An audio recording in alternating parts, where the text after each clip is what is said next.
Vamos falar então de outra coisa? Se ninguém fala disso, a gente vai falar agora. Mas é outro assunto, não é esse que a Ana levantou agora. Ufa! Numa recente entrevista ao jornal Tempo, o presidente Lula destacou Rodrigo Pacheco, presidente do Senado, como um forte candidato ao governo de Minas em 2026. Apesar de considerar prematuro discutir eleições futuras. Lula elogiou Pacheco por sua defesa da democracia e mencionou a importância da atuação dele em negociações cruciais para o Estado, como o novo desenho do regime de recuperação fiscal, essencial para Minas Gerais, que enfrenta uma das maiores dívidas públicas estaduais aqui do país, uma dívida superior a 160 bilhões de reais. A visita de Lula a Minas Gerais visa fortalecer laços com lideranças locais do PT e discutir estratégias eleitorais, evitando, contudo, envolver-se diretamente nas disputas entre candidatos da base aliada. Quem está mais tempo sem falar aqui? Vou começar com você, Maria. Não sei se você está há mais tempo, mas está no cantinho da mesa. Olha, eu acho que é assim, né? Nada mais clássico na nossa democracia brasileira que, salvo me engano, era essa... Até estava falando aqui com vocês, era essa nomenclatura que o ex-presidente Fernando Henrique Cardoso dizia, né? A democracia de fisiologia. Não existe...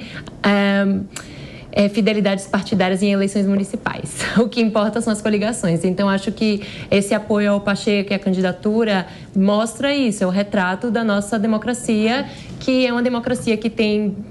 Agora eu nem lembro mais a quantidade de partidos que existem em cada município. 36, acho que são. Em cada município, em cada estado, é um tipo de aliança diferente. Você tem que estar correndo contra o tempo para entender como funciona, e acredito que esse aceno e apoio ao presidente do Senado, do nosso presidente da República, é nada mais, nada menos do que isso, né? Acredito que, de fato, é um nome muito forte. Eu ouvi dizer, né, de bastidores de Brasília, que o Pacheco é, assim, uma pessoa muito bem articulada em Brasília, com muito poder, então acredito que tem tudo para ser um forte nome e também trazer benefícios para o governo Lula dentro do Congresso. Deise, Lula precisa mais de Pacheco ou Pacheco precisa mais de Lula? Eu acredito que o Pacheco precisa mais do Lula. Opa! Eu vou explicar aqui. Eu acho que, dependendo de quem for também para a sucessão do governo de Minas Gerais, mas o Pacheco, para mim, na minha análise, é óbvio que ele tem uma boa conversa de bastidor, ele é um bom articulador, mas a gente tem que lembrar que a primeira grande prova dele foi essa presidência do Senado, e ele não foi lá um grande expoente, né? Ele teve ali dificuldade com o adversário dele, né? Ele não ganhou de lavada, como a gente viu acontecer, por exemplo, na Câmara dos Deputados, onde o Arthur Lira imperou, né? E o Rodrigo Pacheco tem momentos em que ele silencia demais e ele acaba colocando até à prova a possibilidade de liderança dele. Então, eu acredito que nesse momento o Pacheco precisa sim mais do Lula. Tanto é que em Minas Gerais o Zema já está se descolando do bolsonarismo para fazer um sucessor dele por causa dessa instabilidade. Então, nesse momento, o nome do Lula vale muito mais. E aí, só para voltar para o meu ponto inicial, eu acredito realmente que o Pacheco ele precisa de uma modernização midiática, né? A gente já falou sobre isso em relação ao ex-presidente da Câmara, lá, o Rodrigo Maia, e alguns parlamentares que precisam dessa modernização, que é o que falta até para o atual prefeito aqui, né, com todo respeito a todo o histórico dele, né? Mas são questões que o Rodrigo Pacheco precisa resolver. Então, nesse momento, ele precisa mais do Lula do que o Lula dele. Vamos ver agora um período de eleição municipal, as coisas lá no Congresso devem se acalmar, voltar para os estados, né? E aí, ano que vem, ano anterior à eleição presidencial, aí pode ser que o jogo inverta de novo, né? E isso deve mexer completamente, além de outros fatores, com a eleição para as presidências das mesas diretoras. Sim. Também, né? Pacheco precisa deixar passar para frente esse cargo agora em 2025. E se ele tem realmente intenção, e ele já disse que tem, e ao que nos parece, até com o apoio do presidente Lula, não de forma ostensiva, mas ele sinalizou nesse sentido, ele tem de estar em evidência. Exato. Em 2025. Qual seria a estratégia? Não sei se vocês têm informações. Então, no primeiro momento agora, ele tem que fazer prefeitos, né, para garantir a sustentabilidade dele para 2026. E aí, se ele conseguir fazer o sucessor dele no Senado, aí o jogo está perfeito. Se ele não conseguir fazer, aí ele tem que puxar o presidente Lula de novo, né? Se ele fizer ali o Senado, ele está tranquilo e aí o jogo segue mais normalmente. Mas hoje, ele precisa do Lula. Tem uma coisa muito interessante, desculpe te cortar rapidinho, é que muitas pessoas não entendem, né? Tá lá um deputado que vai se candidatar a prefeito, ou não é o caso do Pacheco, porque ele tem um nome forte e tudo mais. Mas eleições municipais são isso, gente. A gente tem deputados que saem do mandato temporariamente para eleições de prefeitos, mesmo sem nenhum tipo de possibilidade de ganho, mas é para garantir a cadeira dele nas eleições legislativas, porque traz visibilidade, traz conhecimento, a população passa a conhecer mais, as eleições executivas são mais visadas e mais populares, então isso também é uma tática de muitos parlamentares que a gente vai ver, não só o Pacheco, né? Acredito que o Pacheco é uma exceção, porque ele já é, como eu disse, um grande nome, mas a gente vai ver muitos desses deputados e membros do parlamento indo competir nas eleições municipais justamente para garantir a cadeira deles em 2026. Essa é a nossa democracia. Agora, Ana, numa entrevista também que o Lula deu ao portal UOL, e vários recortes ganharam muito espaço na imprensa ao longo do dia, Lula citou que o bolsonarismo, ele tem já quase que evidentes agora 4 candidatos possíveis para as eleições de 2026 para a presidência da República. E ele começa essa fala dizendo o seguinte, aqui eu tenho entre aspas, né? Deixa eu ver se é entre aspas mesmo. Entre aspas. Não é só o Tarcísio. E aí eu fecho aspas. E aí ele citou na sequência que além do Tarcísio, tem o Romeu Zema, de Minas Gerais, que nós citamos aqui, o Ronaldo Caiado, de Goiás, todos os governadores de estado, e o governador do Paraná, o Ratinho Júnior. O que te parece quando ele diz, não é só o Tarcísio, há outras possibilidades? Talvez Tarcísio seja a possibilidade que mais o assuste numa eventual disputa, se ele realmente se candidatar à reeleição em 2026? Nossa, Lívia... Ou você acha que eu estou viajando na maionese? Não, Pode falar a verdade. Eu acho que essa pergunta, ela deveria ser para minha amiga Deusa Daisy. Porque assim, o que eu vou falar aqui é a opinião de uma espectadora que gosta de política, mas esses meandros, a Maria acabou de contar, falou uma perspectiva que eu nunca tinha parado para pensar, de como a pessoa que almeja o legislativo acaba indo para o executivo como uma forma de se mostrar para a população. Achei isso extremamente interessante. Mas, de todo modo, eu acho que tem sim um quê de tentar desmerecer o Tarcísio para, de alguma forma, mostrar a força e como, não, tem outros, né? A gente não sabe direito o que vai acontecer. Porque, de fato, ao se analisar o cenário que a gente tem hoje, o Tarcísio se apresenta como o nome que mais vai dar trabalho. Porque, embora ele, obviamente, seja muito mais aliado ao lado bolsonarista da força, já tivemos vários exemplos que o Tarcísio tenta até se afastar um pouco dessa pecha de bolsonarismo, porque ele sabe que tem muita gente que não quer mais o extremo, que tem muita gente que está no meio do caminho. E ele sempre se colocou, inclusive na campanha para o governo do estado de São Paulo, como um técnico, como uma pessoa que é profissional naquilo que ela está fazendo, sem grandes amores políticos e amores às suas pautas, especialmente de costumes. Então, eu acho, sim, que tem esse quê aí de tentar desmerecer um pouco, jogar um pouco para baixo. E aí eu só faço um comentário que essa semana o Romeu Zema, inclusive, deixou claro que está disposto a ser o vice. Ele já caiu fora, ele não quer mais saber. Ele falou, não, eu estou disposto a ser o vice. Quem sabe assim ele já conquista alguém que está mais perto dessa candidatura do que ele. Então ele já está se colocando ali como vice, já está satisfeito com esse cargo. O que você tem para falar para a gente, Ariane, desse cenário para as eleições municipais, para as eleições estaduais em 2026, presidenciais?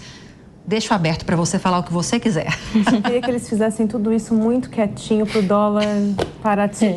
Só isso. Era o que eu gostaria muito, assim. Então, troquem as cadeiras, façam o que tenha que ser feito. Então, você direto só na melhora a comunicação e a gente agradece. Então, você direta na pergunta, já que você me deu essa abertura, aí, esse gancho. Na perspectiva econômica, qual seria, eu sei que é prematuro, tá? Mas a vida é feita de análises prematuras para tudo. Qual seria o melhor candidato, o melhor presidente? Candidato, não vamos antecipar. Desses que estão colocados à mesa para disputar as eleições em 2026 para a presidência. Eu acho que, como a Ana colocou, o Tarcísio é um nome forte ali para estar à frente, né? Mas eu acho que lá muita coisa ainda vai acontecer né? Acho que as eleições municipais realmente essa coisa da exposição mesmo, a gente vai ter um pouco mais de clareza do que pode vir por aí. E eu acho que também do que vai acontecendo ainda na Câmara e no Senado, acho que também vai marcar nomes ali, do que eles vão dar de andamento ou não, porque tem muito que se fazer. Isso acho que vai tomar um pouco ainda da atenção para a gente, pelo menos, do que está acontecendo em municípios, né? Até porque tem um debate muito grande com essa questão de fiscal que atinge muitos estados e municípios e vai começar uma cobrança de baixo para cima muito grande. E eu acho que os acordos vão ficar muito mais difíceis. Muito mais difíceis. E uma coisa que eu li, aí talvez, Minas Gerais é o estado que tem um dos maiores rombos, assim. Sim, acho que é 160 bilhões. Exatamente. Acho que perde para o Rio. Enquanto você fala, eu vou pesquisar aqui e já trago. E como isso impacta em toda essa decisão política e, enfim, como o estado sempre teve essa questão de responsabilidade com a economia do estado e tudo mais. Era só uma observação que tem muito a ver. Nessa conversa com o UOL, o presidente Lula falou os nomes do Tarcísio, do Caiado e do Zema. Tarcísio, Caiado, Zema e Ratinho Júnior do Paraná. Sim. Deixa eu só fazer uma análise aqui meio inicial, assim, que eu acredito que deva acontecer. O Tarcísio, se a economia de São Paulo for bem, ele deve tentar a reeleição, né? Então, acho que ele não entra nessa disputa eleitoral por agora, tá? Os outros 3 nomes são fortes, mas como a Ana falou, o Zema já deu uma sinalização ali de que tá tudo bem, eu aceito ser vice, até por conta da questão de Minas Gerais. O Caiado, eu acho que é um dos nomes fortes que aparecem por agora. O Caiado tem 84% de aprovação no estado, né? Muito forte, né? Muito forte. Muito ele forte. foi reeleito, ele tem essa base bolsonarista muito forte. O Tarcísio, se ele fosse para a presidência da República, tu não está errada, não. Ele vai ter que articular entre esse bolsonarismo e esse pessoal que não quer esse bolsonarismo mais radical mesmo. Faz isso bem. Então, ele faz isso muito bem. E aí tem o Ratinho Júnior, que está indo bem lá no Paraná, mas ele precisa de um conhecimento maior, né? Ele vai ter que ter um tempo da campanha eleitoral ali para usar, para ser conhecido nacionalmente. E eu vou chamar a atenção aqui para uma fala do Ciro Gomes, numa entrevista para o My News, para Mara Luquer, um beijo para Mara, em que ele falava numa outra possibilidade de um outsider, que repete mais ou menos, outsider, esse é mesmo. Pablo Marçal, cara. O Ciro Gomes falou no nome dele, e eu vou só fazer um levantamento aqui, porque eu sei que a minha pesquisa de pós-doutorado foi Bolsonaro, numa época que o Bolsonaro não era nem pré-candidato à presidência da República. E assim, de novo, eu vejo a história se repetindo. Assim, o Pablo Marçal, ele aparece com um destaque muito grande numa disputa para a prefeitura, da maior prefeitura do país. Então, não é um personagem que pode ser ignorado. Se um desses nomes cai, um nome que pode representar esse bolsonarismo muito bem, pode fazer essas vezes mais midiática, é ele. Então, tu não está nada errada quando tu fala que o debate ainda está muito incipiente, mas em 2026 começou logo que a campanha de 2022 acabou. Assim então, a gente vai falar mesmo. Pode vir um fantasma por aí? A gente pode esperar alguém... Eu acho difícil porque para uma campanha eleitoral os nomes começam a ser estabelecidos normalmente 3 anos antes. Por isso que quando chega numa campanha eleitoral com os nomes estabelecidos e aí as perguntas de vai aparecer uma terceira via, elas surgem, não vai, né? Uma terceira via ela é construída muito antes, né? Muitos anos antes. Então acho que os nomes são mais ou menos esses. Aí a gente ainda tem 1 ano para fazer uma articulação, mas o cenário é mais ou menos... Posso eu te perguntar uma coisa, Daisy? Claro. Pode tudo. Vocês podem tudo. Você acha que a Michelle seria uma candidata nessas circunstâncias, nessa conjectura? Eu não... Porque vira e mexe, isso é aventado, né? Não, o nome dela é muito colocado nessas disputas. Eu acho que falta para a Michelle um pouco de fôlego para discutir assuntos que saiam desse núcleo dela, que é o núcleo evangélico e das mulheres. Mas as pesquisas indicam que ela tem fôlego sim, né? O nome dela aparece com muita força. Eu não sei se sobreviveria a um debate eleitoral. Mas também no Brasil não tem sido feito debate eleitoral nas 2 últimas eleições, né? É problemático isso, porque, inclusive, estava até conversando com alguns marqueteiros de política recentemente, eles falaram que o debate é o que define, apesar de todas as redes sociais e tudo mais, eles falam do debate, que eu acho que você falou. Será que a Michelle Bolsonaro teria esse fôlego, né? E eu queria tocar numa coisa interessante, a gente está aqui falando mais dos sucessores da direita. E quanto à esquerda, eu vejo um vácuo imenso no PT. Quem seria, assim, o Haddad não se encaixaria mais como o sucessor, né? Eu acredito que, assim, a gente tem hoje no Brasil muito forte, muito constituído muito enraizado, goste ou não, 2 mitos políticos, Sim. Lula e Bolsonaro. Exatamente. Dependendo de quem for pela direita, Tarcísio, Caiado, acho que se for o Caiado, tem que entrar o Lula. Tarcísio também. Se for o Ratinho, eu acredito que o Haddad tem fôlego para ir. Então vai depender muito de quem vem pela direita para a esquerda se definir. Mas eu acho que o Lula, se ele quiser um segundo mandato, ele não pode descartar a reeleição, né? Ele falou que ele vai ter saúde e tudo, mas vai depender muito do nome que vier pela direita. Ele sempre declara que ele tem a intenção de concorrer. Né? Ele reconhece que ele tem uma idade relativamente avançada, mas ele sempre se coloca como candidato à reeleição. É sempre aquela história, né? Não é a minha intenção, mas se for necessário, estou à disposição. No fim das contas, sempre é necessário. E sempre ele se candidata. É uma benevolência, né? Muito comum em políticos que gostam de ficar lá na cadeira e sem defender a alternância de poder, né? Muito comum em outras esferas municipais e estaduais também. Só para agregar, já que você fez o questionamento, Maria, sobre os rombos fiscais, né, as dívidas dos estados, São Paulo está no topo, segundo o Ministério da Fazenda, são mais de 200 bilhões de reais, mas São Paulo tem uma capacidade muito grande de conseguir arcar, né, do que os outros estados. Então, assim, não é tão grave assim para São Paulo, né, Ariane, está no topo dessa lista. Depois vem o Rio de Janeiro, com cerca de 190 bilhões, Minas Gerais, com cerca de 160 bilhões, e o Rio Grande do Sul depois com mais de 90 bilhões. Por conta... Apesar que Rio Grande do Sul também já era histórico, já tem uma dívida arrolada e agora pior ainda, né? Eu acho que Rio de Janeiro é um problema, de fato, né? Amenizado ali por São Paulo por conta da arrecadação que a gente gera aqui é muito grande, né? Minas Gerais também é um problema já antigo e um pouco estrutural de conseguir voltar para o verde, né?